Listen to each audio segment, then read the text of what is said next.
Salut YouTube. On continue l'expo Art et Sciences. Là, l'objectif, je pense que c'est notamment de faire la sélection des œuvres, parce qu'on a pas mal avancé. C'était un sujet compliqué, hein, notamment à mettre un cadre autour de ce sujet, c'était très compliqué. Mais là, je crois qu'on a un beau cadre et on va pouvoir chercher des œuvres. Pas de sujet clivant, parlons des NFT plutôt. Ce sera le 1er décembre, l'émission sur la NFT. C'est terrible. Oui, voilà, on reprendra le débat Apple versus Android pour la prochaine expo Art et Technologie. Nickel. Grave. On fait ça. Ah, c'est terrible. Ah là là. Vous êtes terrible. Mais c'est pour ça que je vous aime. Alors du coup, attendez, on en était... Voilà, donc pour resituer un petit peu, ça me permet moi aussi de voir où on en était. Alors, donc pas mal de définitions, de petits parcours historiques, j'ai envie de dire aussi, autour de l'évolution des termes art, artisanat, la manière dont la science est passée de... Enfin non, la science, hein, on est resté autour de la question de la somme des connaissances, mais par contre le mot art... et artisanat faisait partie de cette dynamique des sciences. Hein.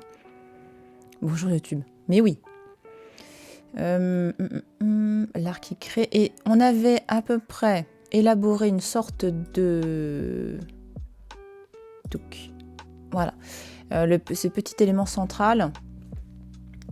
Donc vous vous souvenez, hein, dans Frame VR, j'ai en général 5 cimaises. Ouais, c'est ça, 5 cimaises. Et donc 5 supports muraux. Et du coup, il y avait 5 idées à peu près qui étaient sorties. En gros, un premier panneau sur la question de... Justement, c'est une question d'évolution historique des mots. Et plus que des mots, la manière dont, en fait, on est passé de la conception artisanale à la conception artistique des choses. En gros, comment, dans l'Antiquité, le mot art n'existe pas. On parle de techné en grec, notamment, technique, et c'est plus ou moins la même chose dans les autres cultures. La notion esthétique pure d'un objet n'existe pas. C'est-à-dire qu'un objet, dans l'Antiquité, de nouveau, un objet, il peut être beau, c'est cool, mais c'est pas sa finalité. Sa finalité, c'est de servir soit un discours, soit de servir Dieu, de servir un roi, etc. Mais sa finalité, c'est pas d'être beau. Notamment dans l'Antiquité, une partie du Moyen-Âge, parce que le Moyen-Âge, c'est 1000 ans quand même, les gars. Hein. Donc en 1000 ans, il s'en est passé des trucs. Et on va dire jusqu'à les années... on va dire autour du XIVe siècle, hein, un peu avant... autour des années 1300, tu vois. Salut Visula. Merci pour ton follow, bienvenue. On a eu donc cette... donc toute la première partie du Moyen-Âge, tu fais pour Dieu les choses. Hein. Après, c'est beau, tant mieux. Mais globalement, tu fais pas une Joconde. Enfin, tu fais pas une œuvre d'art qui doit être autonome. Par contre, fin du Moyen-Âge, Dieu, il commence un petit peu à passer outre. Hein. On est dans une société qui est de plus en plus laïque. Donc en gros, Dieu est clairement mis de côté. Et ça va vraiment être beaucoup plus important, notamment à la Renaissance. À la Renaissance, c'est l'homme qui est au centre de tout. Hein. Donc le reste, genre Dieu... Voilà, t'es gentil, bon, on te prie quand même parce que bon, voilà, faut pas déconner, on veut pas aller en enfer, ce serait moche. Mais globalement, la personne centrale de l'univers, c'est Dieu. L'homme, donc c'est l'homme, ok ? On passe de Dieu, centre de l'univers, à l'homme, centre de l'univers. Et du coup, ça va impliquer notamment la naissance des artistes. Mais avec cet aspect un petit peu... génial, quoi, tu vois, le Léonard de Vinci. Voilà. Alors que t'as des Léonard de Vinci qui existent avant. C'est juste que eux sont pas dans leur tête, je suis un artiste. Non. Ils sont plutôt, je suis un artisan, je sais plein de trucs, mais j'ai besoin de mon équipe pour bosser. C'est plus ça, hein, parce qu'on a des sortes de Léonard avant, notamment ceux qui se cassent le cul à faire des cathédrales géniales. On a des super maîtres d'œuvre, on a d'excellents peintres, mais eux, ils partent du principe qu'ils font partie d'un collectif. Et on crée dans un collectif. À la Renaissance, on est un petit peu individualiste. Je schématise, hein, mais bon, c'est pas la même époque, c'est juste pour vous donner une petite idée, quoi. Et du coup, la notion d'artiste, d'œuvre d'art indépendante, ça commence là. Avant, non, avant c'est l'artisanat, donc ça implique qu'on fait un métier à ce moment-là, avant. On fait un métier avec un savoir-faire et des compétences. Et en ce sens, ça va dans l'aspect technique et scientifique des choses.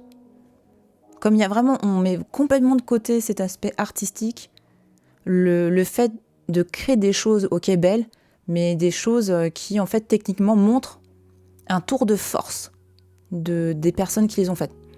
Donc c'est pour ça qu'on est vraiment... en gros, voilà, c'est pour ça j'ai marqué après, donc il y a marqué là-haut, du moyen au résultat. C'est-à-dire qu'on est, pour l'instant, ce qui intéresse, c'est le moyen, c'est comment on arrive à travailler les objets pour faire des belles choses, alors qu'après, c'est le résultat seulement qui comptera, quoi. Donc l'œuvre d'art autonome. Et aussi, de mettre en avant les muses, parce que bon, ce qui est rigolo, c'est que quand tu regardes les muses, et quand tu regardes, on avait vu, attends, c'était ici, voilà, donc les arts libéraux, le trivium et le quadrivium, t'as rien en art, dans le genre... Ah si, t'as quand même la musique et le théâtre, mais t'as rien au niveau peinture et sculpture, par exemple. Donc c'est-à-dire qu'avant, bon, voilà, ça redéfinit aussi ces questions-là. Ça, ce serait pour le premier panneau. Donc un panneau un peu historique, j'ai envie de dire. Enfin, une évolution historique des choses. Ensuite, donc science comme art. Notamment, il y avait une autour des... bon, il y aura d'autres exemples, hein, faut qu'on cherche là des œuvres. Mais le truc que j'ai trouvé très, très intéressant, c'est le principe de la photo, l'apparition de la photo et qui a fait débat. Voilà. Pareil, les arts décoratifs. En gros, on dit, ouais, non, c'est pas de l'art, c'est de la merde, machin. Bon, bref, voilà. C'est de la science industrielle. Tout ça. On pourrait dire pareil avec le design. Ensuite, donc, conservation et numérisation des œuvres grâce aux sciences. Donc là, on est plus sur, à la rigueur... on peut même faire des trucs historiques, là. On peut... ouais, en gros, comment on conserve les œuvres grâce aux sciences. Après, donc, sciences dans l'art. La création grâce aux sciences. Là, en gros, comment... pourquoi certains supports, on utilise plutôt une technique plutôt qu'une autre. Et donc, art dans les sciences, c'est donc la création par les sciences, qu'elles soient contrôlées ou incontrôlées. Donc, les raccoons, les jardins chimiques. It's not a feature, it's a bug. Ah oui, c'était par rapport à la photo. Enfin, le fait, non, mais j'ai pas fait de la merde, c'était voulu. Ouais, c'est ça. Voilà.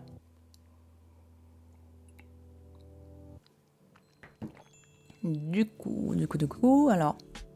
Oh, je crois que je vais éternuer. Ça, c'est genre, c'est quand je commence à un peu tomber malade, j'arrête pas d'éternuer. Donc, je ferai gaffe, hein, évidemment, si j'éternue. Du coup, attends. Donc, on va faire un tour du côté des... Ah, je me rappelle, j'avais noté aussi plein de... Merde, c'est où? Sabine, oui. Attends. J'avais noté des sites... Lien œuvre sans... Voilà. Allez, il faut s'ouvrir le document. Voilà. Donc en fait, j'ai un document où j'ai... Ah, bon, on a déjà pas... Mais si on avait déjà commencé à faire des choses... Oh là là, terrible. C'est terrible. Attends. Donc si je fais ça, qu'est-ce qui se passe? Attends. Mais pas ici. Oh, mais qu'il est bête. Voilà. Mais... Voilà. Nickel. Du coup, on est déjà pas mal d'éléments là, de ce que je vois là, mes petits chats. Mais c'est bien. D'accord. Bon. Vu qu'il va m'embêter. Alors si ce truc-là, je le mets ici, est-ce qu'il ouvre bien où je veux? Ouais, nickel. Hop. Voilà. Oui, on avait déjà pas mal... si, parce que je me disais, tiens, je suis étonnée. Je pensais qu'on avait des images, des trucs un peu... Bah si, mais on peut déjà commencer à enregistrer les images. Étonnant. Et alors, attends, enregistrer l'image. Bah, science art, on va le foutre là-dedans. Très bien. Oh non, mais qu'une, c'est par rapport à la... Ouais, on a déjà bien avancé, en fait, à ce niveau. Hop. Je sais plus si on voulait mettre Pollock ou pas. Bon, on l'enregistre, on verra après. Ah, c'est étonnant, ouais, je pensais qu'on n'avait pas beaucoup avancé sur tout ça, là. Ça, c'est quoi? Hop.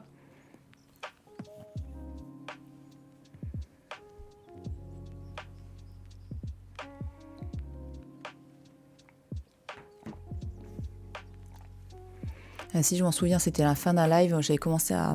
Et je me dis non, c'est pas possible, j'aurai pas le temps. C'est marrant. Ok, bon, on enregistre tout. Alors, ça c'est intéressant, c'est notamment pour tout ce qui est diffusion.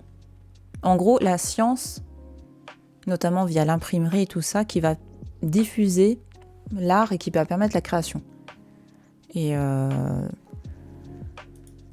ça, pour le coup, c'était une invention fantastique pour ça, l'imprimerie. Oh putain, les cheveux me saoulent. Attends, c'est où? Science et art. Hop. La fleur de la science de Protractor. Livre de Mauresque de Pellegrino. XVIe siècle. Nickel.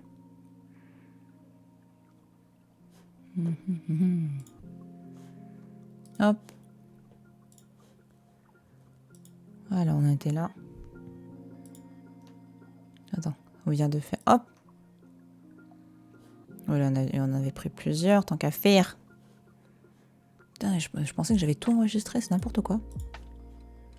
Hop.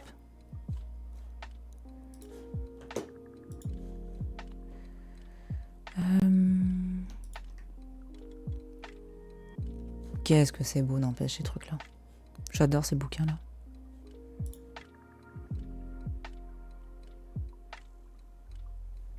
Astronomicum Caesarium.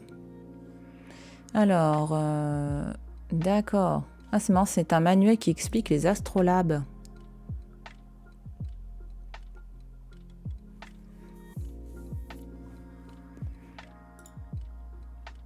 Oh.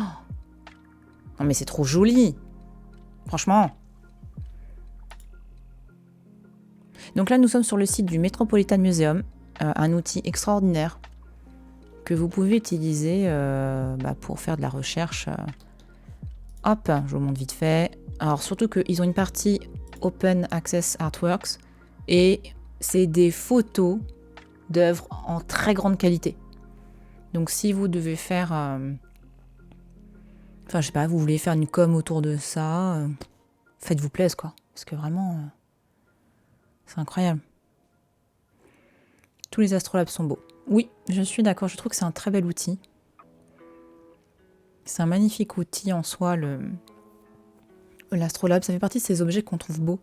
Ça, c'était marrant quand on avait discuté avec le médiateur Gilles Ernaud pour le live au musée d'histoire des sciences. Il disait, par contre, voilà, je vous préviens, les objets sont pas des œuvres d'art. Je me rappelle, je lui dis, bah ouais, mais ça n'empêche pas qu'ils sont beaux. Et que la dimension esthétique qu'il y a derrière ces objets, surtout que les objets en eux-mêmes, ils sont faits en matériaux prestigieux. J'espère que je ne loupe pas un, parce que là, regarde-moi ça. Regarde-moi ce globe céleste, quoi. C'est magnifique. C'est vraiment magnifique.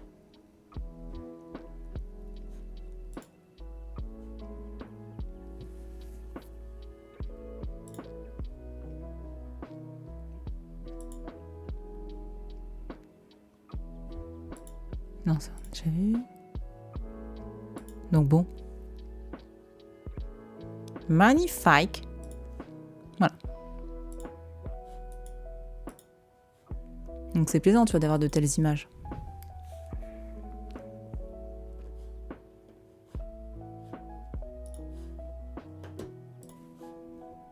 Et ce qui est d'autant plus marrant, c'est que comme ce ne sont pas des objets type... Ça, on l'a déjà fait. Ok. Comme ce ne sont pas des objets type peinture, il y a une considération qui a duré longtemps. Ah, celui-là, je peux pas l'utiliser. Oh, pourquoi? Bon, il a des restrictions, donc on va pas l'utiliser. C'est pareil, mince. Flûte, crotte de bique. Bon, après... Ouais, non, il va même pas... Ouais, bon, écoute, on va pas foutre la merde, on va pas chercher le bordel. Tempi. Ah, pareil. Mais pourtant, je pensais avoir mis... Étrange. Je pensais avoir utilisé le Open Access. Oh, bon, pareil, là, c'est tout petit. Ok, bon, on n'avait pas fini. Hein. Dis donc. Ils sont trop mignons. Nadar et sa femme dans un ballon. Là, c'est pour, je pense, le débat autour de la photo. Salut la faucheuse, comment tu vas? Attends, du coup, on va virer un peu au-dessus, là, parce qu'on n'en a pas besoin. Hop. Oh là là. L'astrolabe d'Omar Ibn Youssouf Ibn Omar Ibn Ali Ibn Rasoul al-Moussafari. Attends. Ah oui, la datation, c'est pratique, les gars, là. Ah non, ok. On est au 13e, c'est que je pense que c'est un autre... c'est par rapport à l'égir. Je pense que c'est ça, le H. Ça doit être 690 par rapport au calendrier de... Oui, c'est l'égir, le calendrier musulman, non? Ça faisait longtemps, on ne voyait plus aux soirées. Ouais, je sais. Trop de boulot. Trop de boulot, je dois nourrir ma patronne avec des croquettes. C'était chaud. Mais oui, mais je suis de nouveau là. Et je vais de nouveau plus me broyer pour les soirées. Parce que j'ai plein de projets de live.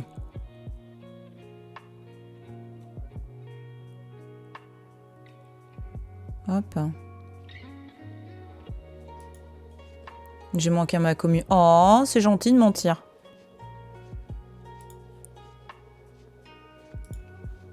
Non mais par contre c'est vrai que bon ça m'a...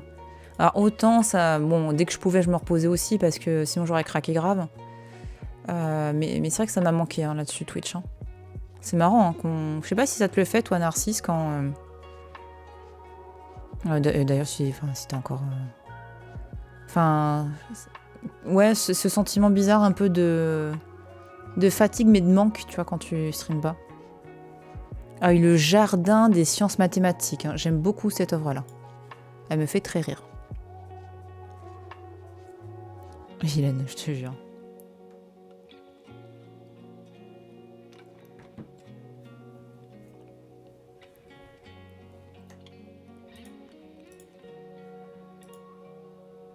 Hop.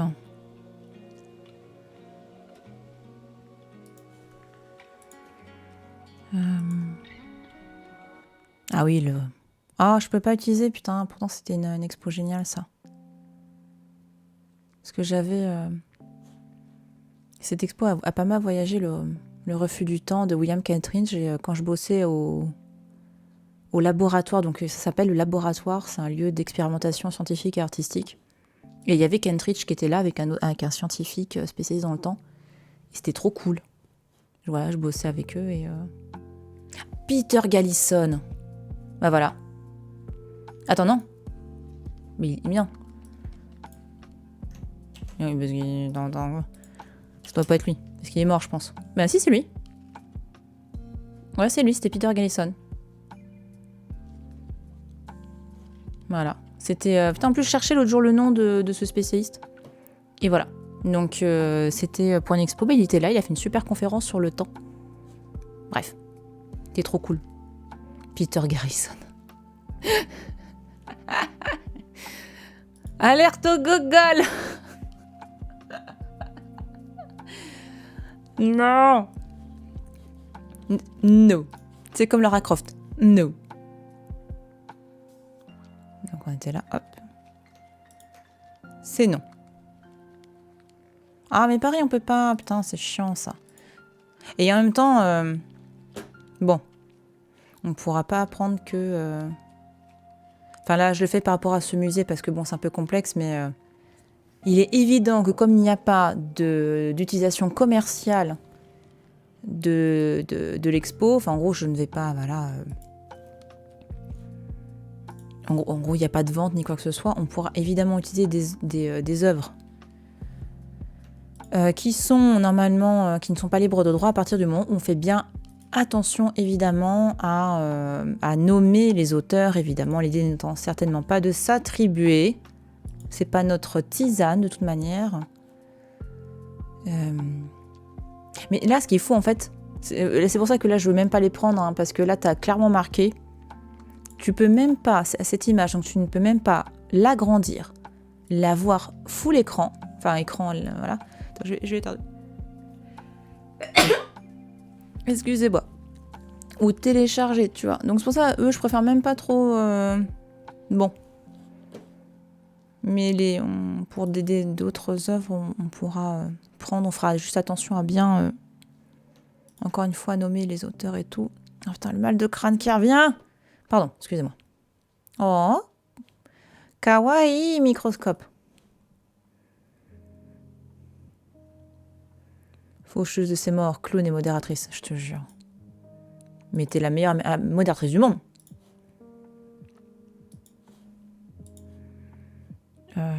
Hop.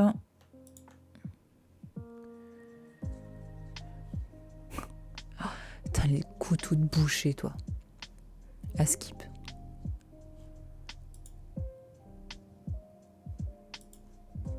Oh, mais il aime bien cette image, hein. Hop, mais on va prendre avec l'écriture parce que j'aime beaucoup.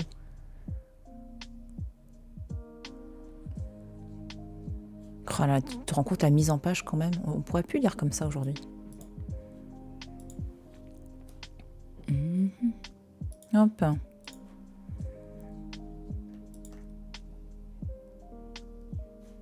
On a du microscope, hein. Donc.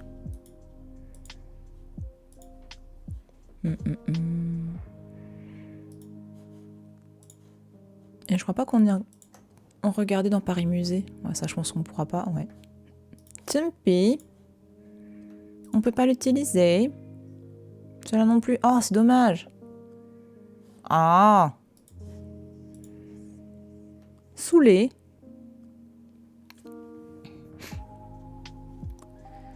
Putain, mais on a que ça des microscopes, les gars. Non, c'est pas grave. Hop. Le Cleveland Museum of Art. Of Art, pardon. Pas. Zoo. Après, on a... Hop. Ah, trop bien, ça aussi.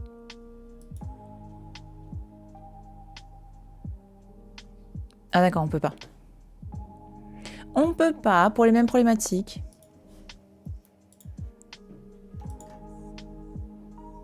Là, c'est pareil, j'imagine. On peut pas la télécharger. Ouais. On peut pas. C'est dommage. Mais bon. Oh, ça... Non. Non. No. Ah, ça, c'était un article que je voulais lire.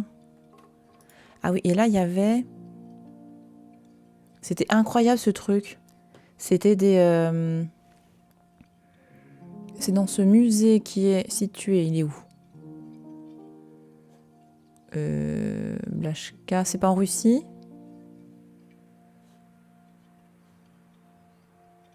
Ah, c'est à Berlin, pardon. Toutes mes excuses. Et donc, il faisait des modèles de genre de méduses et autres en verre.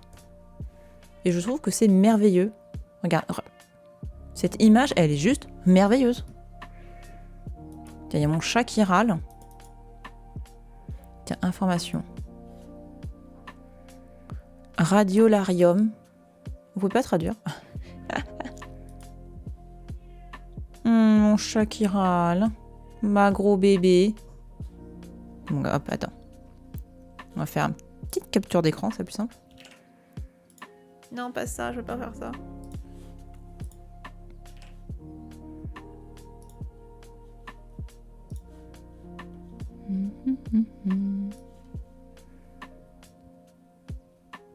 Voilà. C'est tellement joli. Alors, science et art, et ça s'appelle Radiolarium. Allez.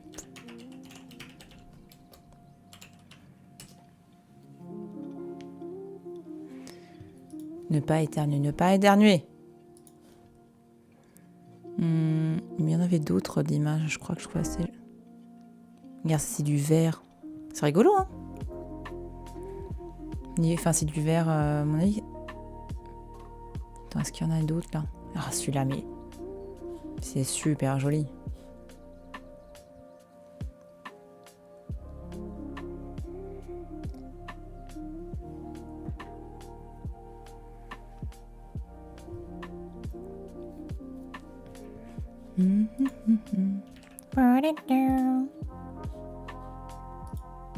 À la fois, je connais toutes mes musiques de streaming, c'est dramatique.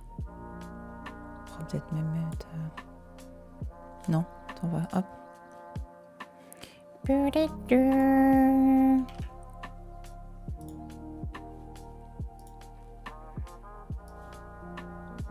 Hop. Voilà. Et ça s'appelle Glass Model. On va l'appeler le Glass Model. Allez. Orenco. Ouais, allez, attends. On l'appelait Méduse. Plus simple.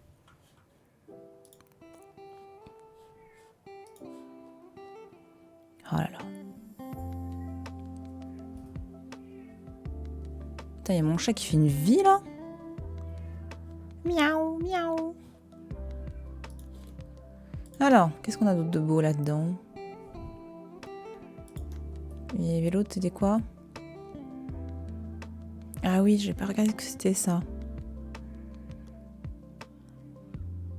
Donc c'est un projet entre deux artistes. Alors là, attends. Donc l'idée c'était de faire quelque chose de transdisciplinaire et d'explorer la présence des pierres dans notre environnement quotidien.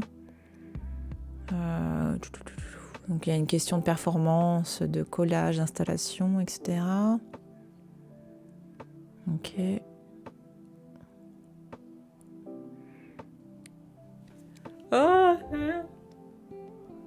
Oh bordel. Alors, jardin minéral. Alors le but, oui, c'est de montrer l'intérêt commun entre la nature et la crise écologique, enfin les crises écologiques. Ils ont créé un portail dans l'hyperterrestre qui présente quelque chose de, enfin des connexions narratives hybridées non linéaires. D'accord. Un spécimen, ok. Qu'est-ce que c'est que ça? Tu peux me dire une pince de crabe? Ah, j'aime bien ça, l'image, elle est cool.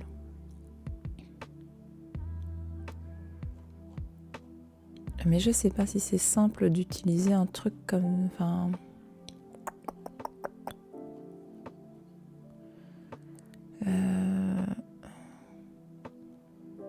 C'est quoi ça?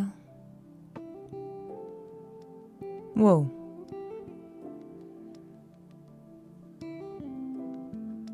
C'est que de la...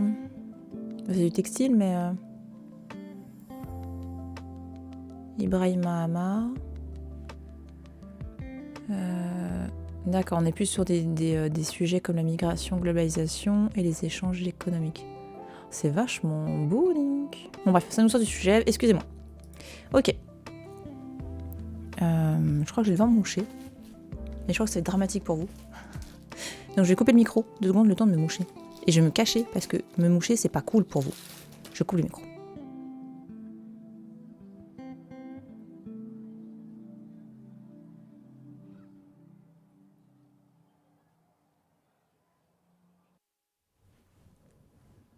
C'est moche d'être malade. Alors.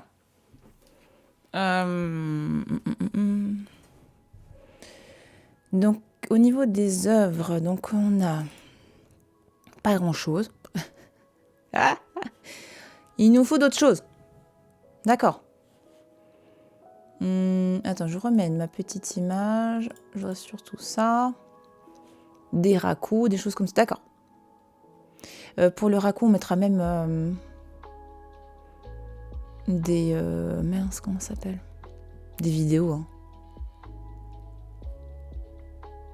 Parce que je pense que ça peut être pas mal. Parce que l'intérêt de cet outil, c'est justement d'utiliser pas mal de vidéos, quoi. Les muses, oui, il nous faut quelque chose sur les muses.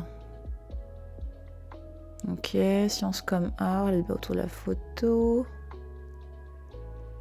Ça, c'est bon. On trouve facilement comme image. Configuration, numérisation des œuvres grâce aux sciences. Là, c'est pareil, j'aimerais bien, je pense, des vidéos. Enfin, je trouve que c'est un outil très pratique, la vidéo, pour ça, pour ce genre d'expo virtuelle. Notamment, ça me fait penser à... Ah, en plus, on a quelqu'un qui m'en a parlé, je sais plus si c'est dans mon Discord. Je regarde vite fait. Voilà. Ouais, c'est Liokoi qui a mis ça dans mon...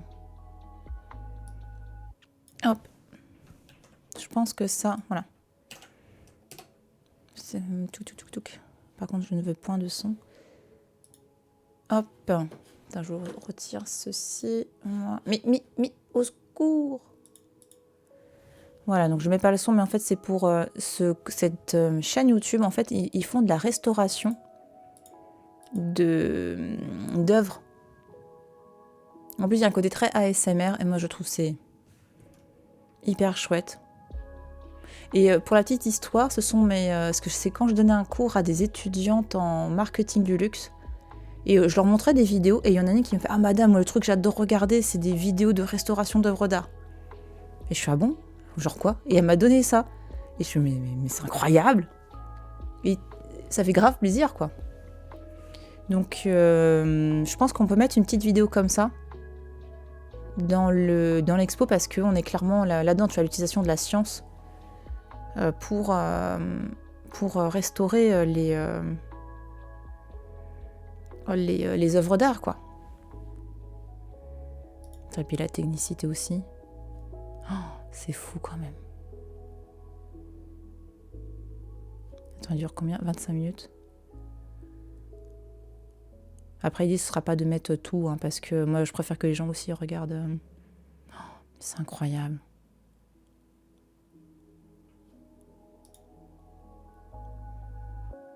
Mais comme quoi, voilà, tu vois, ce qui est compliqué avec certaines peintures à l'huile, c'est la manière dont certains matériaux qui n'étaient pas forcément soit de grande qualité, ou alors qui contiennent des substances qui peuvent noircir avec le temps et autres, ça te flingue le truc, quoi. Merci Dreammaker pour ton resub. Yo, là-dedans, et vive l'histoire de l'art. Merci. Merci Dreammaker, c'est adorable. Merci beaucoup, merci pour ton soutien.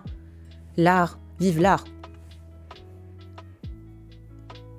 Ça me fait penser quand j'étais au musée Ariana, il y avait une petite affiche et je trouvais qu'elle était géniale parce que tu avais... Ouais, c'était une petite affiche, c'était un collectif d'artistes contemporains qui avait mis ça en place. C'était un texte du genre vous trouvez la culture trop chère, essayez l'ignorance. Et j'ai trouvé ça mais fantastique. C'est... Oui, et grand merci bien. Grand merci beaucoup même. Voilà. Donc je trouvais ça génial de... Oui, en gros, effectivement, mais soutenez les artistes, soutenez la culture, parce que voilà, mais après, si ça vous emmerde, ça coûte trop cher, essayez l'ignorance, ce sera très bien. C'était génial. Ouais, je trouvais ça cool comme ouais, comme concept. Qu'est-ce qu'il veut? Il veut le ranimer? C'est un défibrillateur pour œuvre d'art, tu crois? Attends, qu'est-ce qu'ils veulent faire? Ah oui. Enfin, parce que tu vois, comme ça s'écaille beaucoup, je pense que c'est pour essayer de redonner une structure, enfin pour bien réaplatir les petits éléments, les trucs qui s'écaillent, qui volent. Parce que si ça commence à s'envoler, alors que là, je pense qu'il essaie de leur donner une belle forme. Limite reboucher presque les trous. Hein. C'est impressionnant. Hop.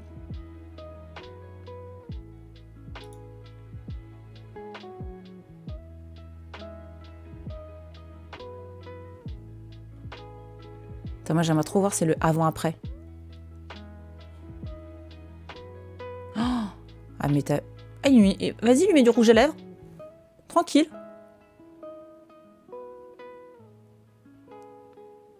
Ah oui, donc c'est de la même de la restauration avec de... D'accord.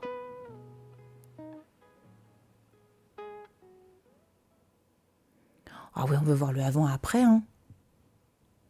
Allez. Hop. Là, il le revernit, du coup, j'imagine. Voilà. C'est pas mal, hein?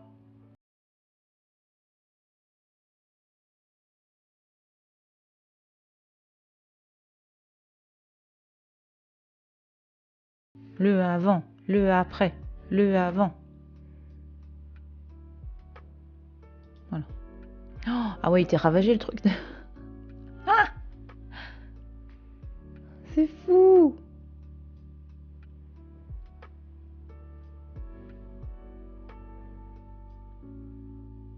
Ouais. Et ben voilà. Non mais c'est fou. Je trouve ça incroyable. Donc effectivement, je prendrai cette vidéo et j'en ferai un petit extrait pour voilà, pour la partie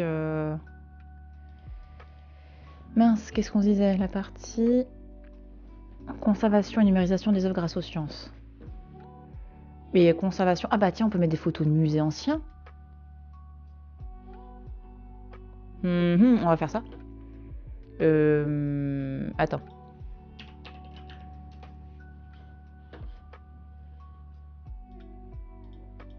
Mais non, pas. Mais. Voilà. Du coup. Non, je voudrais donc des œuvres. Filtrons. Image libre de droit.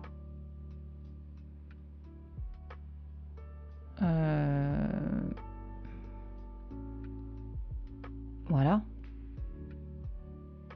Musée d'ornithologie. Musée Cluny. Ah bah, musée du Louvre. Oh, le musée Tchernouski, c'est beau ça aussi. Oh lolo. Oh lolo. On va en prendre deux. On va prendre musée du Louvre, Tchernouski. Si vous avez un musée que vous kiffez, dites. Ah voilà, et une vue intérieure aussi de musée quand même, parce qu'il y a l'extérieur et l'intérieur.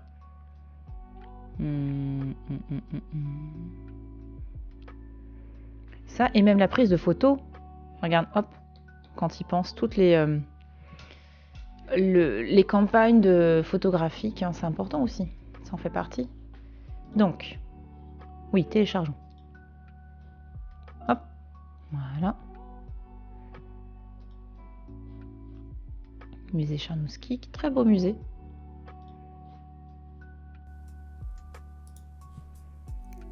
Les vitrines aussi, qu'est-ce que ça a évolué les vitrines? Enfin, après, est-ce que ça va... Enfin, ça a évolué d'un point de vue stylistique, après... Bah, si, forcément, ça évolue au niveau des... comment dire ah bah tiens, enfin, j'aimerais bien choper une... Qu'est-ce qu'ils nous disent d'ailleurs? Attends, par rapport à, tu sais, à la Joconde, son vitrage. Parce qu'elle a un vitrage de fou, la Joconde, hein. Alors, attends... Qu'est-ce qu'ils disent dans Wikipédia? Attends, je regarde vite. Le modèle, référence...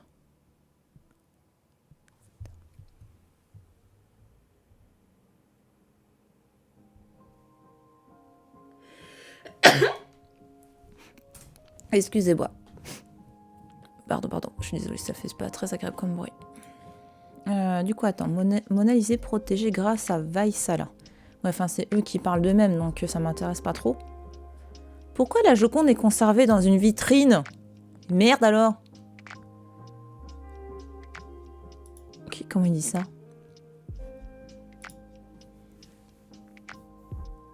Mais allez, c'est bon, vas-y, j'ai accepté là. C'est lui qui s'énerve. Alors, vitrine spéciale pour protéger la Joconde des facteurs externes pouvant la détériorer à une entreprise italienne spécialisée. Le laboratoire muséotechnique Gopion de Milan. L'œuvre de Léonard de Vinci sera visible à partir de ok. Une vitrine de 4 mètres de hauteur sur 2 mètres de large, en sachant que l'œuvre fait 60 cm limite. La vitrine blindée sera encastrée dans une niche, ok. Mise en place de nouveaux systèmes de protection et la restauration de la salle des états. Bref, la salle... C'est des états normalement, c'est la salle d'état? Des états? Ouais, bref. Présenter des déformations supérieures à celles constatées précédemment.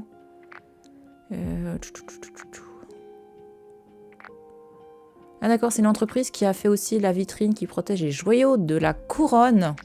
La tour de Londres. D'accord.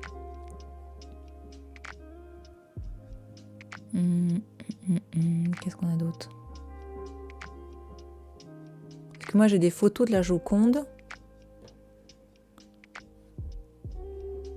Bon après, bon. Est-ce qu'on n'a pas... Voilà, je voudrais bien une... Oh, tu te rends compte qu'à un moment donné, c'était comme ça?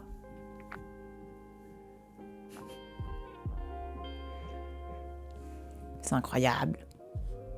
Mais non, rien que là, c'est une œuvre. Oui, voilà, c'est une toile de Louis Bérou.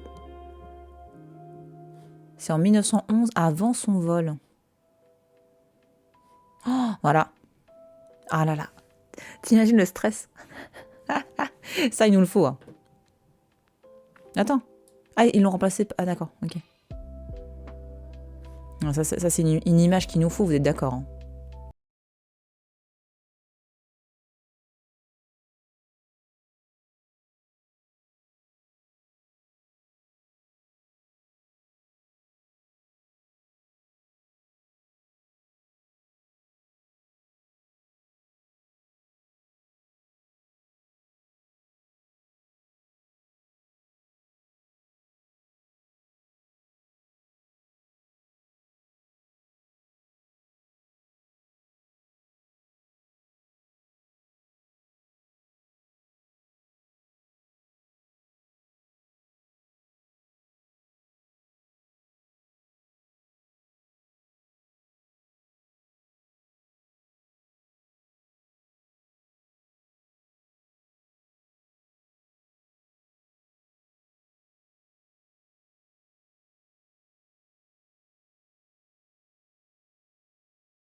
Donc attends, filtre.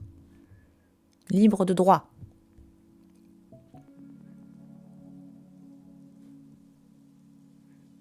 Honneur au travail, aux sciences et aux arts. C'est beau. Ah, pardon. La France triomphante, encourageant les sciences et les arts au milieu de la guerre. Ah! Qu'est-ce que c'est que ça? La renommée des sciences. Esquisse pour le salon des sciences de l'hôtel de ville. Regarde un peu tout ça, là. Fête des sciences. Salut bande dessinée, comment tu vas? Entrée triomphale des monuments des sciences et des arts. Ah, mais oui. Alors. Qu'est-ce qu'on a de beau? Vue intérieure du palais de l'enseignement et du matériel des sciences, lettres et arts pendant sa construction, section de la photographie. Oui, c'est pour l'Expo universelle de 1900, ça. Ah, mais oui, les expos universelles. Putain, faut en parler de ça. Pas pire. Ah, bah alors? Bah écoute, j'espère que d'être ici te fera un petit peu du bien ou te permettra de penser à autre chose. Bienvenue en tout cas. Parce qu'attends, les expos universelles, c'est quand même the big place, emblématique. Où en gros, tout le monde se la ramène en mode regarde, c'est moi qui est la plus grosse, c'est moi qui ai la meilleure invention et la meilleure art. Voilà. Et on pourrait même faire, parce que en ce moment, tu as l'expo universelle. Elle est à Dubaï. Donc on pourrait mettre une... Bon, après, ils ont fait des trucs assez funky. Hein. Où est-ce qu'on pourrait mettre ça? Parce que je pense que c'est important de parler des expos universelles quand même. Alors attends, conservation, sciences comme art... Ah bah je dirais dans sciences comme art par rapport à tout ce qui est débat sur les arts décoratifs. Parce que si tu veux, à un moment donné, c'est vraiment possible... Alors, les expositions universelles, elles sont les héritières de l'exposition du... Ah putain, le nom précis... Attends, parce que c'est un nom à la... Pardon, j'allais dire un gros mot. Exposition de l'industrie et des arts... Attends. Sabine, t'as pas fait une thèse sur ça? Oh, c'est bon, lâche-moi. Nata, voilà. Historique, c'était avant exposition de produits de l'industrie. Et en fait, petit à petit, tu as eu la réflexion, enfin déjà, tu as eu des œuvres d'art qui étaient présentes dans les expositions universelles parce qu'elles étaient le témoin de la maîtrise technique, des savoir-faire des artistes, donc en gros, voilà, qui représentent... Enfin, faut pas imaginer que... Là, je parle du 19e parce qu'on est au 19e avec les expos universelles, on est aussi au 20e, mais bon, bref, ça se met vraiment en place au cours du 19e. Mais si tu veux, c'est que de la même manière qu'on montrait son savoir-faire technique d'un point de vue, je sais pas, imaginons l'agriculture, etc., de la même manière, l'art faisait partie vraiment de cette démarche de rayonnement politique parce que on voulait être les meilleurs. Et les meilleurs, ça passe aussi par l'art. Et l'art, c'était vraiment pas le truc qu'on mettait de côté, on s'en foutait. Non, la notion d'un style, d'un style officiel, c'était un sujet extrêmement sérieux qui impliquait aussi économiquement des choses très importantes. Enfin, en gros, l'art n'était pas du tout mis de côté, au contraire, hein, ça faisait partie vraiment du rayonnement d'un pays. Hein.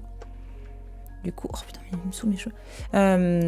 Du coup, ça va aussi poser la question, plus tard, des objets, enfin du type d'industrie qu'on va aussi exposer dans ces manifestations, parce que on avait des œuvres, comme des tableaux, des sculptures, mais au fur et à mesure, tu es aussi, enfin non, tu l'as toujours eu, mais en gros, sur le même plan que les tableaux et la sculpture, t'as tout ce qui est notamment art décoratif, la céramique, le mobilier, qui s'est mis, bah tiens, nous aussi, regarde, nous aussi on est des sacrées œuvres d'art. Bon, c'est un petit peu gueulé, mais au final, oui, c'est passé après, en tout cas. Donc il nous faut les expos universelles, on n'a pas le choix, les amis. On n'a pas le choix. Attends, c'était où? Le porche d'angle du Palais des Lettres, Sciences et Arts. Voilà, donc tu avais le Palais des Lettres, Sciences et Arts, de toute manière. Donc ça, c'est 1900.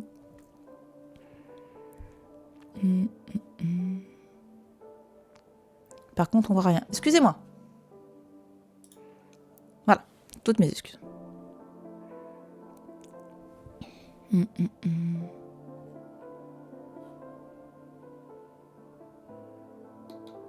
Attends, qu'est-ce qu'on a de beau là? On va mettre petite tour Eiffel. Petite tour Eiffel. Allez. La base.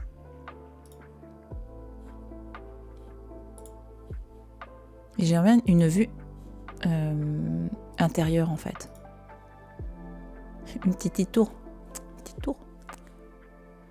Attends, entrée triomphale des monuments des sciences et arts et France. C'était quand ça? Alors, est-ce que donc on est en 1700? D'accord, c'est pas pour... attends, je voudrais être sûre. Fête de liberté, procession du monument des sciences et arts, prix... Voilà, c'est bien ça. Donc, tu as eu... Après la Révolution française, donc il y a eu pas mal de combats en dehors de la France, hein, j'entends. Il y a eu pas mal de bagarres, notamment en Italie. Mais ce que ça a impliqué, je crois que ça s'appelait le traité de Tolentino, mais j'ai pas envie de vous dire de conneries, je vérifie tout de suite. En gros, on a piqué des œuvres aux Italiens. On a tout ramené.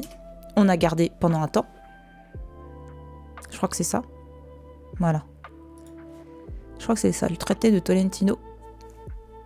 Et en gros, dans le traité, c'était voilà, la confiscation des trésors artistiques du Vatican.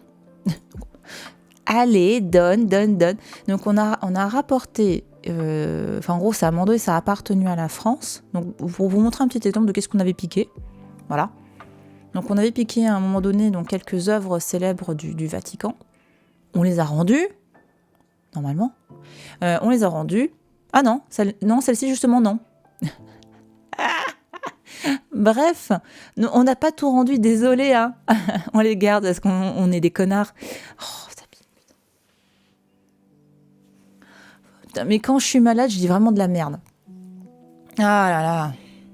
Bref. Donc, lui, il a l'air grave, mais lui, il a l'air tellement content d'être avec nous. Bref. Donc, on a rendu une partie des œuvres qu'on avait volées.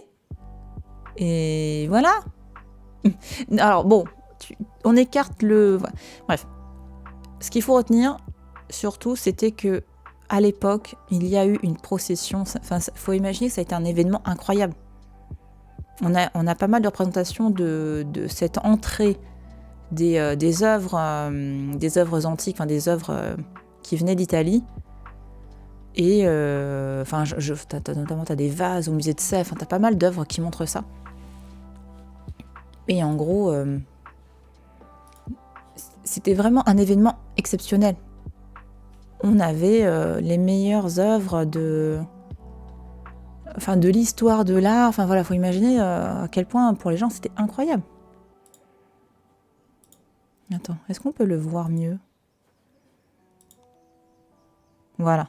Donc avec parade, procession, etc. Quoi, tu vois, on lui a fait faire un petit tour. Voilà.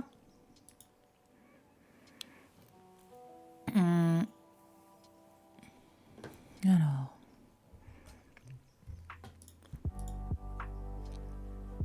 Au milieu de la guerre. Qu'est-ce que c'est que ce truc? Ouais, non, on va pas mettre ça. Alors, je vais pas mettre celui-là, mais ça me fait penser dans le même genre au... Ah, j'en ai marre de vouloir éternuer. Excusez-moi. Ça me fait penser aux représentations les têtes des sentiments, et je crois que tu avais notamment Poussin qui en a fait quelques-unes. Donc Nicolas Poussin, qui est un peintre du XVIIe, qui est un grand admirateur de l'art de la Renaissance italienne, et qui prônait, qui avait ses entrées qui étaient très importantes dans l'art français, notamment. Est-ce qu'il était dans l'académie? En tout cas, il avait beaucoup d'influence, ça c'est sûr, auprès de la royauté, il a pas mal d'influence.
Eh bien, je sais. Mais je vous proute. Voilà, c'était le brun. Et le brun a fait tout un... on est au XVIIe aussi, hein, et donc en fait, voilà, ça s'appelle les expressions de passion de l'âme. Voilà, pour vous donner le nom. Donc, expression...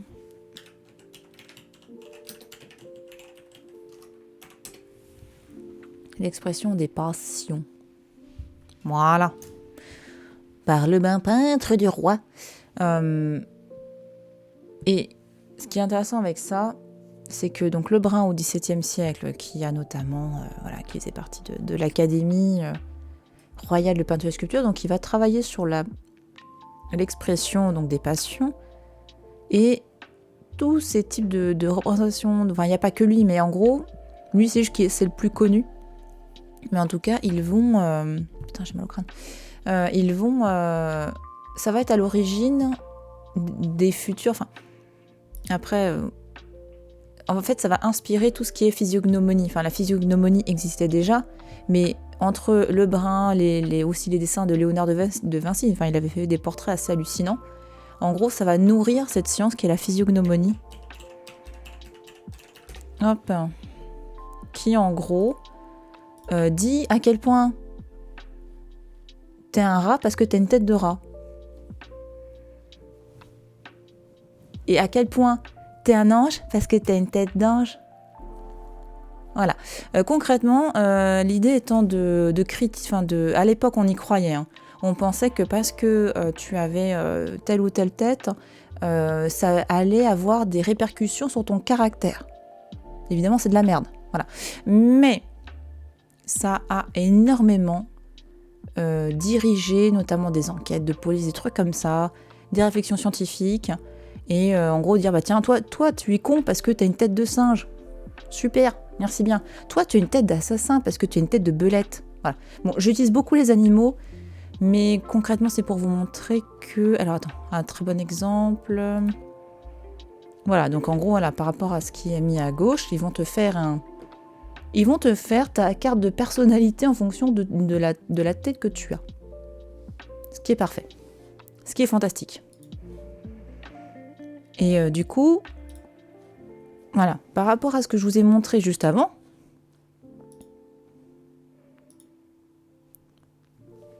voilà, ça a nourri.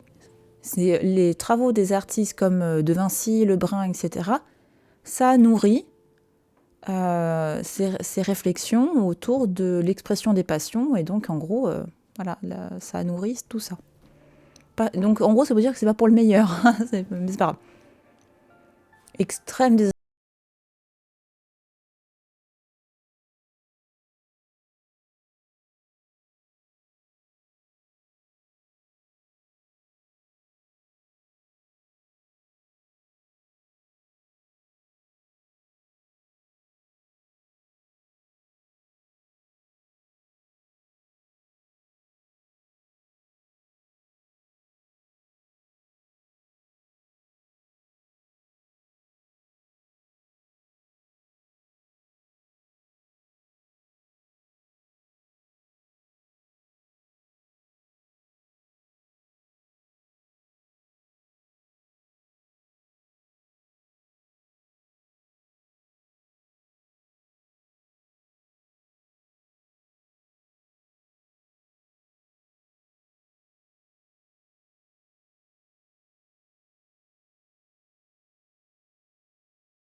avec la tête, gna gna.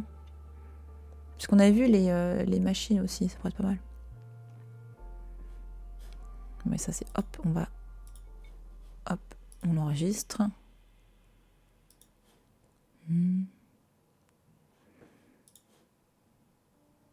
Ouais, pas très de top qualité. Ouais, voilà. C'est vraiment beau.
Je dormais pas, je vous jure, tu m'étonnes. Alors attends, l'ingénieur, les machines de guerre. Ah non, on parle pas parler de la guerre. Non, on parle pas de la guerre, d'accord? Étude de machine hydraulique. C'est chouette. J'adore, moi, c'est le détail là. Le personnage, là, regarde. Lui, là. Il nous a créé un tuba, le gars. Le tuba. C'est énorme. C'est génial.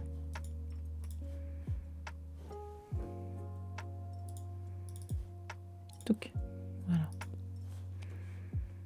Et donc, l'homme de Vitruve. Qu'est-ce qu'on nous dit de beau là-dessus?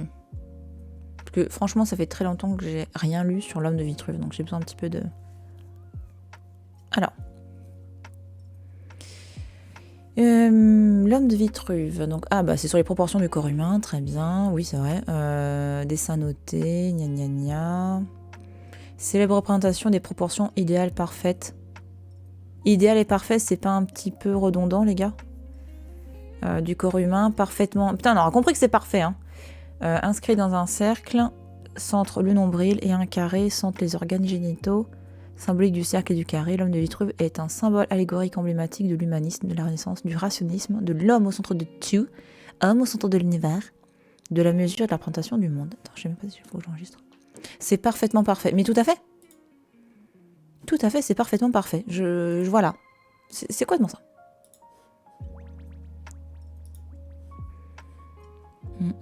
Historique, ouais. Donc, il étudie les 7 théories de Vitruve du livre 3 de son traité de référence des Architectura en 10 volumes, issu de la bibliothèque impériale de Constantinople. Okay, et représente un homme en 2 positions superposées, avec ses bras et ses jambes écartés, inscrits dans un cercle et un carré, on a compris. Considéré comme parfaite à la Renaissance. L'homme de Vitruve a fait le lien symbolique entre de nombreuses sciences universelles étudiées par Léonard, art, anatomie, géométrie, mathématiques, cosmologie, philosophie, métaphysique, mystère. Christianisme, Dieu. Vitruve... Oui, les mystères selon le christianisme. Oui. Vitruve cite. Pour qu'un bâtiment soit beau, il doit posséder une symétrie et des proportions parfaites comme celles qu'on trouve dans la nature. Ok. Ah, il y a le texte, alors. Vitruve, donc ça c'est un texte de Léonard. C'est le texte qui est là sur l'homme de Vitruve. Vitruve dit dans son ouvrage sur l'architecture, la nature a distribué les mesures du corps humain comme ceci. 4 doigts font une paume, et 4 paumes font un pied. 6 paumes font un coude, 4 coudes font la hauteur d'un homme. Et 4 coudes font un double pas, et 24 paumes font un homme, et il a utilisé ces mesures dans ses constructions. Si vous ouvrez les jambes de façon à abaisser votre hauteur d'un 14e, et si vous étendez vos bras de façon que le bout de vos doigts soit au niveau du sommet de votre tête, vous devez savoir que le centre de vos membres étendus sera au nombril et que l'espace entre vos jambes sera un triangle équilatéral. D'accord. Et c'est pas une sorte de proposition de jouer genre Twister là? C'est pas ça? Tu dois mettre les mains sur les... Bref, excusez-moi. La longueur des bras étendus d'un homme est égale à sa hauteur. Ça? Non? Ça? Oh oui, oui. Ok. Depuis la racine des cheveux... En plus, là, je commence à fatiguer grave, je commence à comprendre que de la merde. Depuis la racine des cheveux jusqu'au bas du menton, il y a un 10e de la hauteur d'un homme. D'accord. Depuis le bas du menton jusqu'au sommet de la tête, un 8e. Depuis le haut de la poitrine jusqu'au sommet de la tête, un 6e. Depuis le haut de la poitrine jusqu'à la racine des cheveux, un 7e. Oui. Depuis les tétons jusqu'au sommet de la tête, un quart de la hauteur de l'homme. La plus grande largeur des épaules est contenue dans le quart d'un homme. Depuis le cou jusqu'au bout de la main, un quart. Depuis le cou jusqu'à l'aisselle, un 8e. En fait, il est chiant ce texte. Ouais. La main complète est un 10e de l'homme, la naissance du membre viril de la quéquette est au milieu. Le pied est un 7e de l'homme, depuis la plante du pied jusqu'en dessous du genou, un quart de l'homme. Depuis sous le genou jusqu'au début des parties génitales de la quéquette, un quart de l'homme. Ça y est, la faucheuse. La faucheuse, là, c'est bon, elle est partie. Calme-toi, la faucheuse. La distance du bas de... non mais d'accord, ok, la faucheuse, j'ai compris les mots que je vais utiliser pour te réveiller. Ok. La distance du bas du menton au nez et des racines des cheveux aux sourcils est la même, ainsi que l'oreille, un tiers du visage. D'accord. Bah merci Vitruvin, mais c'était chiant. Alors le pire c'est qu'en vrai c'est super intéressant. Alors, en gros l'idée, donc vous aurez compris, enfin ou pas, j'en sais rien, mais c'est pour ça que bref. On part du principe que certaines parties de ton corps te permettent de comprendre les proportions qui seraient idéales pour représenter quelqu'un. Du genre, voilà, bah pour faire ta tête, pour faire un corps qui soit bien proportionnel avec la tête, il faut que la tête rentre, genre, je sais pas, 7 fois dans ton corps. Voilà, c'est l'idée, sauf que là, c'était un descriptif chiant. Mais voilà. Et ça vient, en fait, tout ça, du canon antique. Et pour ça, c'est bien, on va le mettre en parallèle, parce que tu as le canon de l'Antiquité gréco-romaine, tu as aussi le canon égyptien, enfin, c'est rigolo, ça. Je vais vous montrer... Attends, c'est où je crois que... Est-ce qu'il était là, ce truc-là? Non, il était au Metropolitan Museum. Ah, attends. Art Collection.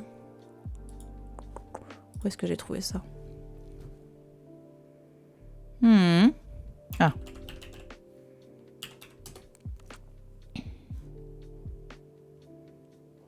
Non, je veux que avec des images. Open Access. Quoi? Qu'est-ce que... Hein?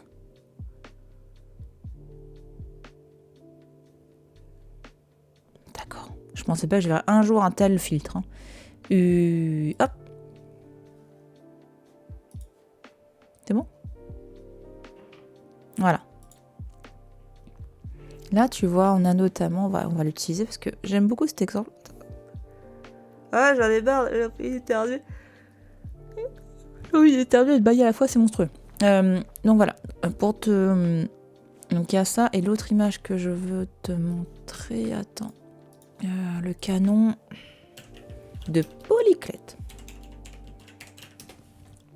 Voilà. En plus, ça permet de voir des hommes tout nus. Ça va faire très plaisir à la faucheuse. On va prendre celle-là, je pense. L'idée... Donc, tu as... dans l'Antiquité, donc tu as plusieurs moyens... Enfin, le concept d'idéal existe. Hein. Attention, tout à l'heure, je disais qu'il n'y avait pas de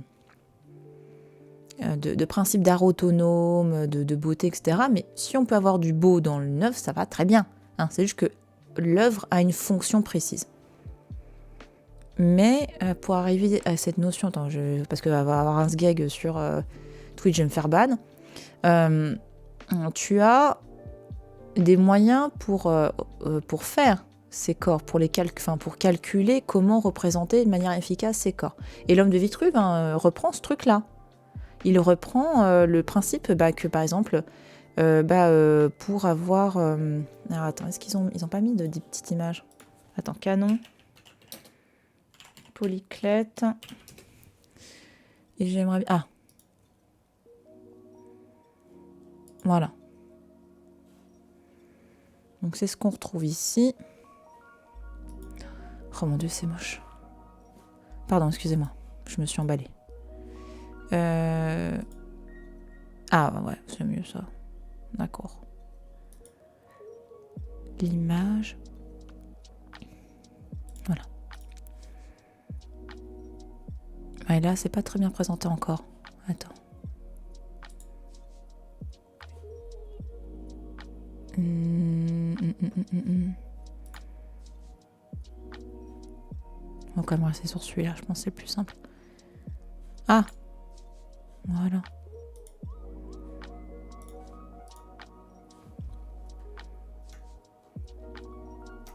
C'est un peu flou, mais c'est pour que vous compreniez le principe. En plus, il y a la feuille de vigne, nous sommes protégés. Mais en gros, concrètement, le canon de Polyclète disait que un corps idéal, un corps parfait, c'était un corps où il y avait, voilà, pour la tête, tu devais, donc niveau proportion, donc, sur la hauteur du corps, tu devais retrouver en fait au final, de mémoire c'était 7 fois, moi c'est 8 fois, voilà, 8 fois la tête.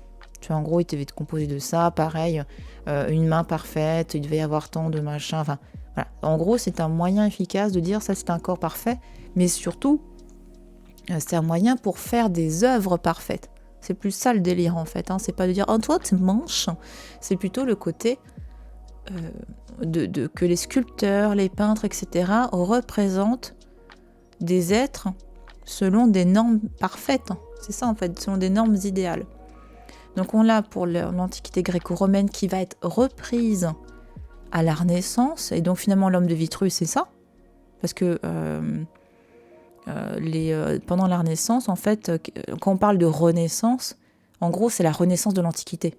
Globalement c'est ça, hein. C'est en gros on sent qu'on revit par rapport au Moyen-Âge, qui était... voilà. Je schématise, mais eux en gros ne pouvaient pas blairer le Moyen-Âge, mais de dire que... la grande civilisation avant, c'était l'Antiquité gréco-romaine. Donc on reprend, on recycle, voilà. On recycle l'Antiquité gréco-romaine. Et on a ça, et en Égypte, on a à peu près pareil. Parce que en Égypte, si tu représentes mal les choses, bah c'est la merde. C'est le bordel. Ça, c'est impossible. L'art égyptien est fondé sur un principe d'harmonie constant. Et les choses qui sont en bordel, c'est le chaos. Et on veut pas du chaos en Égypte antique, hein. On ne peut pas blairer ça. C'est synonyme d'enfer. En gros, c'est le bordel. Donc du coup, il faut bien représenter les choses selon des grilles, selon des conventions, et donc selon un canon. Et ce canon, c'est ça. C'est en gros, c'est toujours la question de la proportion des choses. Et là, voilà, on a... on voit dans un petit encadré. Avant de dessiner, donc il faisait ses encadrés, donc il fallait bien, je veux dire une connerie, voilà, que le nez, la base du nez, jusque là, ça et là, que la partie inférieure, ça correspondait à ça. Enfin, c'était hyper réglementé, hein. C'était assez impressionnant à ce niveau. Hop, on va l'enregistrer.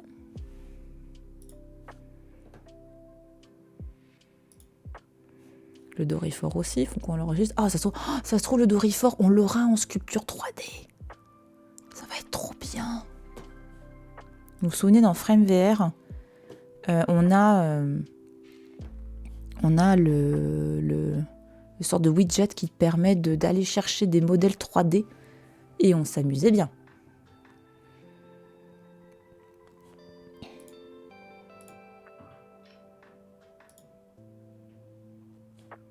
Puis on va aller hop. Hop. Ça, je l'ai enregistré. Ah, mais c'était dans téléchargement, je regarde où on en est. Hop, oui, on a tout ça là. Hop, ça commence à se remplir. C'est très bien. Après, il faudra que je range en fonction des trucs. Qu'est-ce qu'il nous reste en fait? Ah, il nous faut un truc sur les muses. Je sais pas, on va chercher ici. Non, ça je le prends pas, j'avais dit.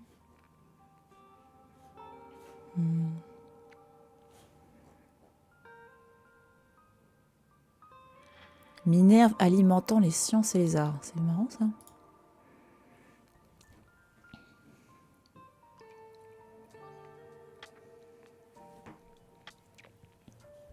C'est mignon. De Pierre-Paul Prud'hon.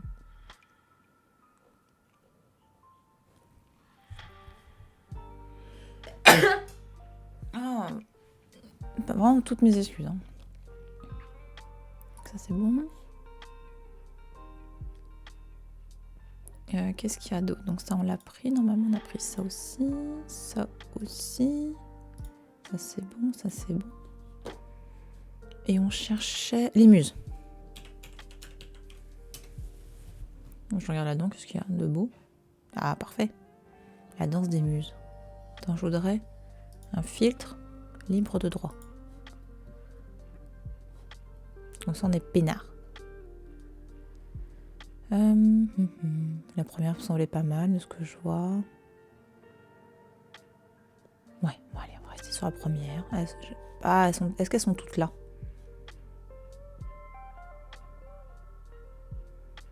Attends, je vais voir la tronche de l'image.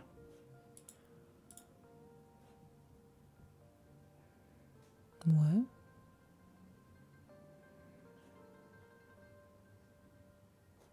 Ça me semble pas mal. Est-ce qu'il y a... Par contre, il y a Apollon. Apollon, il doit être là à droite, là. Après, c'est pas une représentation hyper conventionnelle. Je vais regarder qu'est-ce qu'il y a d'autre dans les muses. Ah, peut-être un... Moi, j'aime bien ça. Donc, on a les 9 muses de 4, 6, 8, 9, c'est bon. Ouais, on va peut-être prendre ça. Je préfère une œuvre de l'Antiquité pour le coup.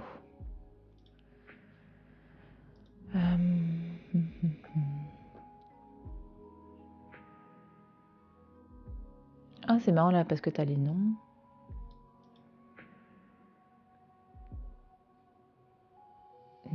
Donc on avait la Calliope, Clio, Erato, Euterpe, Melpomène, Polymnie, Terpsichore, Thalie et Uranie. Ok, donc on aura ça. Qu'est-ce qu'on avait d'autre?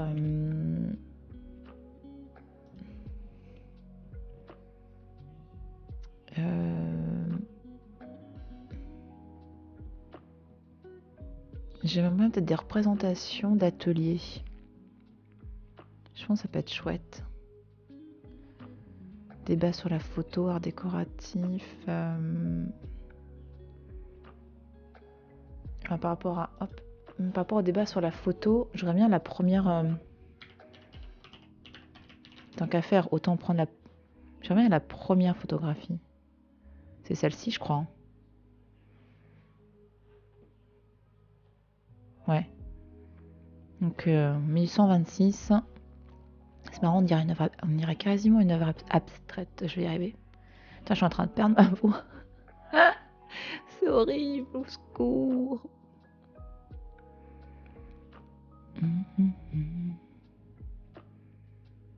CG composition.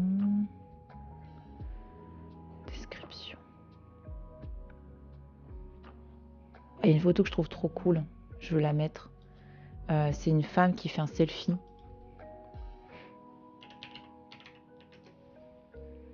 Regarde. J'adore cette image. Cette femme là qui se prend en photo dans le miroir, je trouve ça trop cool. Parce que ça pose justement cette question de l'utilisation d'un nouvel outil, d'un nouveau médium pour essayer de faire quelque chose de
Ah.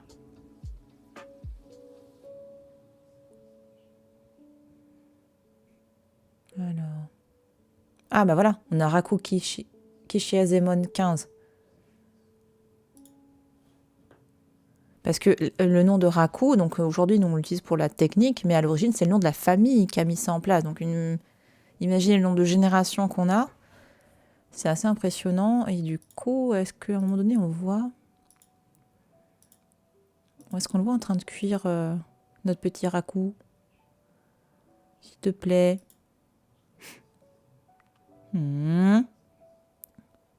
Allez, non? Ah non, là il met le... Ouais.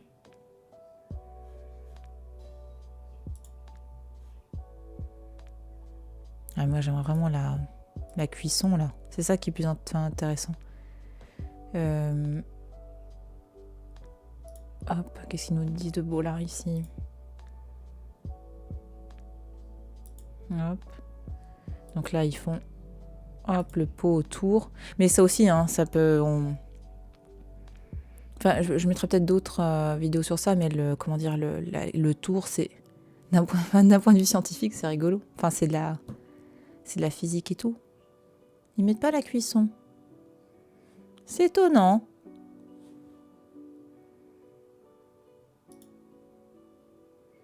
Oh, même la caméra, elle en pouvait plus là. Elle tournait à fond. Ah, ça peut être une jolie vidéo, ça.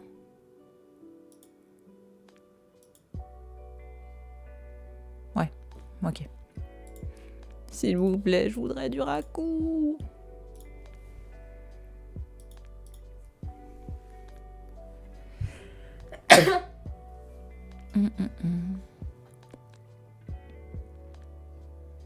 Ah bah ça doit être là, non? La cuisson raku.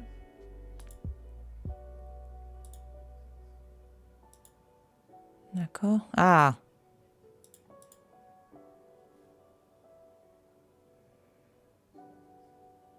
Regarde. Oh là là, oh là là. Ah, c'est beau!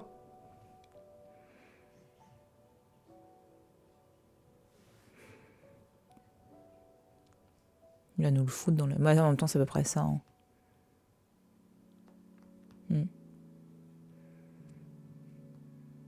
C'est magnifique.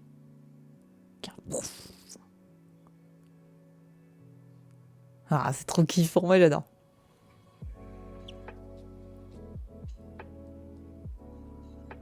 Très bien, bon, on prendra celle-là. Ce sera plus simple, je pense. Je voulais aussi... Ah, le truc que je trouve rigolo, ce sont les pièces d'échantillons. Attends. Tu vas comprendre de quoi je parle. Attends. Je vais regarder. Oui, Majiji, qu'est-ce qu'il y a?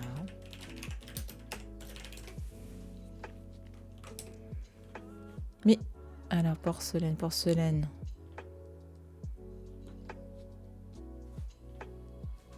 Il n'y a pas d'article sur... Qu'est-ce que tu veux, le chat? Hein? Très bien. Oui, on a compris que tu étais là, Gigi. Ah là là, ou alors je dois peut-être avoir des photos. En gros, tu as des... Je trouve... Enfin, j'ai toujours kiffé ces trucs-là, c'est des pièces échantillons de couleurs. Ah!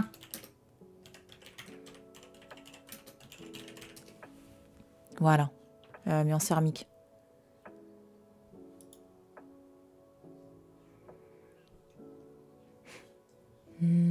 Après, je retrouve ça. Parce que c'est trop rigolo.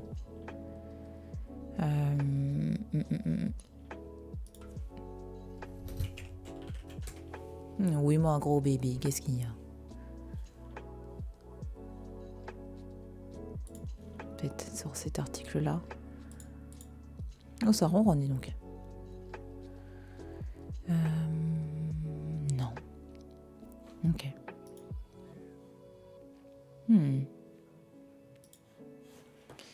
Ok.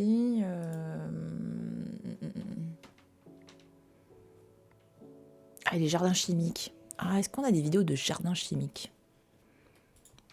Mais... Oh. Eh, bébé.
Après, elle doit l'imaginer, elle doit le dire, j'imagine.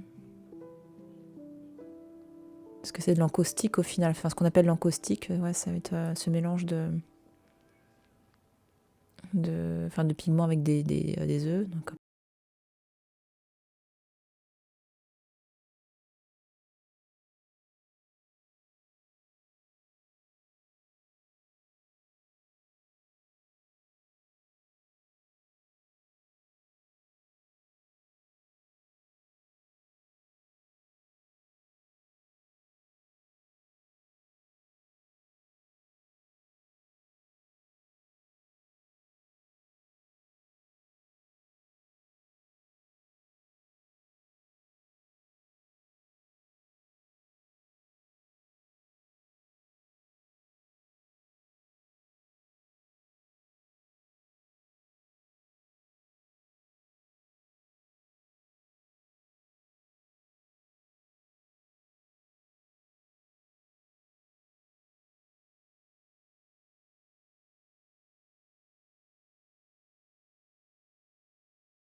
Il faut que tu prépares vraiment l'élément qui va recevoir le motif. Oh. Peut-être celle-là sera peut-être pas mal comme...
récupérer normalement une partie de l'or. Ok. Je voulais voir ce qu'il y a aussi. Ah oui, bah oui. Donc voilà, là, l'enluminure médiévale, hein, donc c'est avec on utilise les propriétés de l'œuf, enfin du jaune d'œuf. Parce que ça va être un bon liant en fait entre les pigments et puis ça donne une belle une texture en fait à ta peinture. Hop. Donc oui, il y en a qui rajoutent, bon j'imagine que c'est peut-être enfin tu peux rajouter un petit peu d'huile, enfin tu peux rajouter des petites choses hein, dedans. Et après bah tes pigments.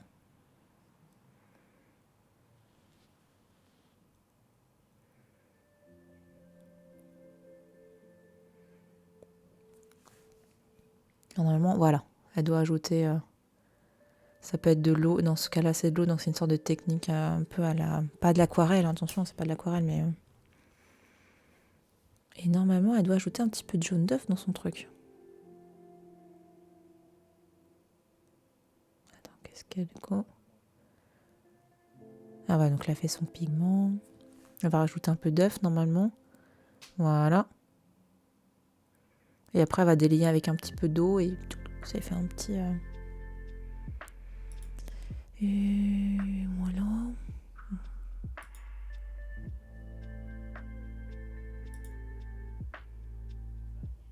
Ouais, non, c'est pas mal. Elle est bien sa vidéo. Ok. Donc ça, c'est pas mal de ce niveau-là.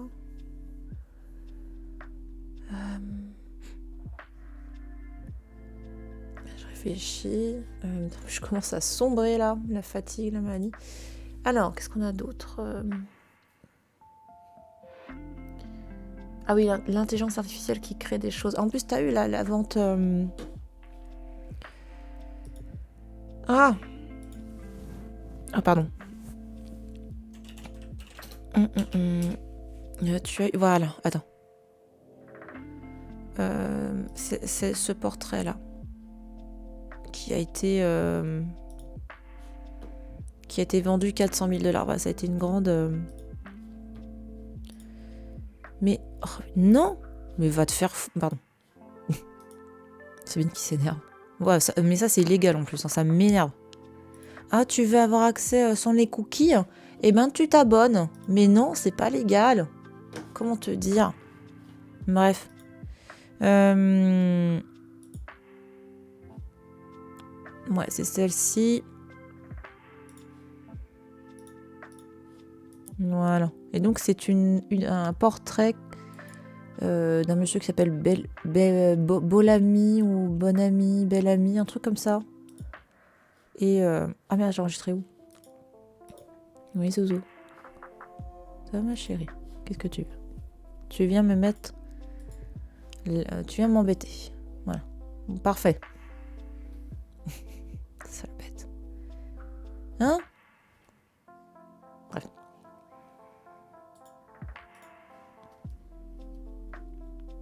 Oh, c'est déjà bon, ça a déjà été... D'accord, c'est déjà bien enregistré où il fallait, on est bon. Donc il y a ça, et même globalement... on va aller voir un article. Ah non, c'était ça, oui, c'est aussi cette IA là qui... ne pas appliquer. GAN, voilà. GAN qui transforme... enfin, le Generative je sais plus, ah bah c'est marqué là. Generative Adversarial Network. Voilà. Et en gros, ça permet de faire des portraits... Mais, le chat! Donc c'est assez... Ça fait partie du truc, quoi, la manière dont les applications... Voilà, iPortrait.cam. Donc c'est même devenu, en fait, une application. Voilà. Hop.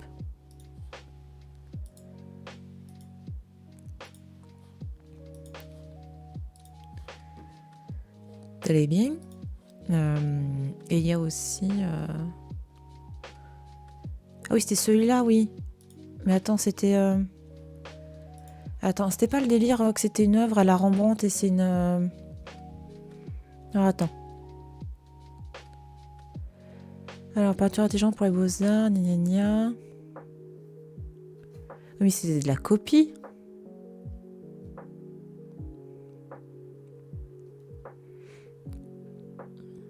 Parce que moi, de ce que j'ai compris de cette histoire-là de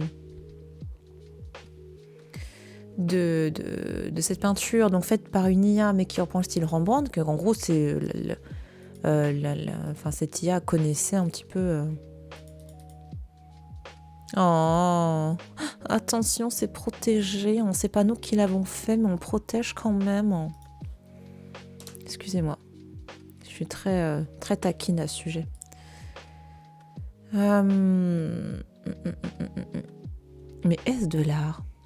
Ça, c'est le portrait donc, de Edmond de Bellamy. Ah, Bellamy, voilà. Qui a été créé par un algorithme. Un algorithme? Oui, un algorithme. Et on a aussi... voilà. Le nouveau Rembrandt. Mais effectivement, c'est qu'en gros, c'est une copie pure et dure. Mais je trouve que c'était intéressant. Hop, voilà. Ok.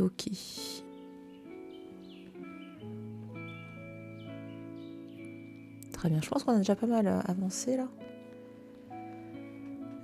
Il nous restera quelques petites choses à faire quand même. Mais globalement, déjà pas mal là. Hein. Luigi, donne des coups de boule au micro et kiffe. Ouais, je pense qu'on a déjà 2-3 trucs pas trop mal. Ok. Donc je reviens comme ça. Parce que ouais, je commence à vraiment fatiguer et je vais dire des bêtises à force. Donc on continuera la prochaine fois YouTube. À très vite.